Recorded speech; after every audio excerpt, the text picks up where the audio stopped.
తిరునెల్వేలి ప్రాంతంలో కోకిల అనే ఒక వ్యక్తి ఉండేది. ఆచారాలు ఏంటి, అక్కడ ఒక భర్త చనిపోతే చనిపోయిన భర్తతో భార్య కూడా కాల్చబడాలి అనేది ఒక ఆచారం ఉండేది.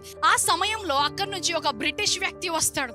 ఆయన వెళ్ళి తనని రక్షించి దేవుని గురించి ఆమెకి బోధిస్తాడు. మొట్టమొదటిసారి ఆచారముకి విరుద్ధంగా ఇది దేవుడి నుంచి వచ్చింది కాదు, ఆచారం మనుషుల నుంచి వచ్చిందని తెలుసుకున్నప్పుడు ఆ పట్టణములోనే మొట్టమొదటిసారిగా యేసుక్రీస్తుని నమ్ముకుంది. ఆ ప్రాంతములోనే మొట్టమొదటి క్రైస్తవురాలు. ఆ పట్టణానికి క్రైస్తవము వచ్చింది ఒక స్త్రీ ద్వారా. అక్కడితో ఆగిపోలేదు.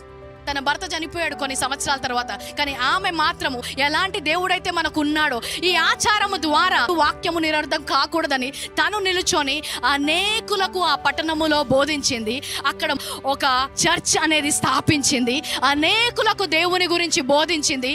ఈ రోజు కూడా కోకిల క్లారిండాగా మారి అనేకులకు ఆయన సాక్షిగా నిలబడిందంట. హల్లెలూయా! అది క్రైస్తవం అంటే, ఆచారము కాదు. యేసుక్రీస్తు జీవితంలో చూసినట్లయితే అందరికంటే ఎక్కువగా ఎవరిని గద్దించాడు? పాపులను కాదు. ఏ పాపిని కూడా ఆయన గద్దించలేదు. గద్దించింది ఎవరిని? ఆచారాలతో మునిగి తేలుతున్న పరిసయ్యులను, సద్దుకేయులను. మార్కు సువార్త 7వ అధ్యాయము 8వ వచనం, మీరు దేవుని ఆజ్ఞను విడిచిపెట్టి మనుషుల పారంపర్యాచారమును గైకొనుచున్నారు.